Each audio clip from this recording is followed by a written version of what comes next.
As always, don't forget to check for the best prices on the tools and parts I use in today's project down below in the video description. This is a 2007 Kia Rondo. We're going to be checking out the drive belt. This is a 2.7. Okay guys, so this job is not very hard, but make sure you take a picture. But I'll give you a picture of what it looks like on at the end.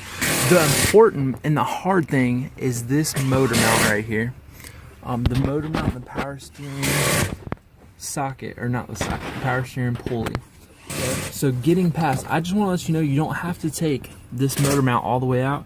You're just going to loosen 1, 2, 3 17 millimeters.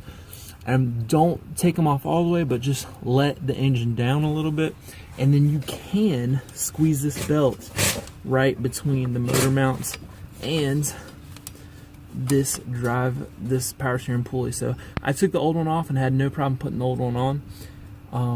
I had no problem putting the new one back on without messing with this, taking it all the way off.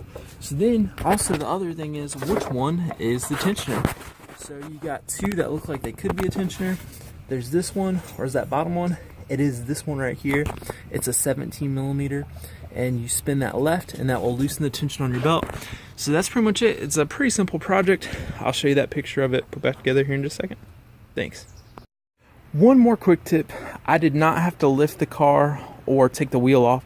I did, however, get on the ground and I reached up and behind that little plastic shield right there to help put the belts onto the crank pulley down below. But again, I didn't take anything off. I also reached up behind this dust shield, kind of pulled it out, and then you have some more belt access right there. But then, like I promised, here's what the belt looks like when it's back on. So it goes top, power steering, then you got the alternator, and then you can see it goes around the idler pulley and that AC. Then goes from power steering to the tensioner down to the crank down there and back to the AC. So that's it. Thanks for watching.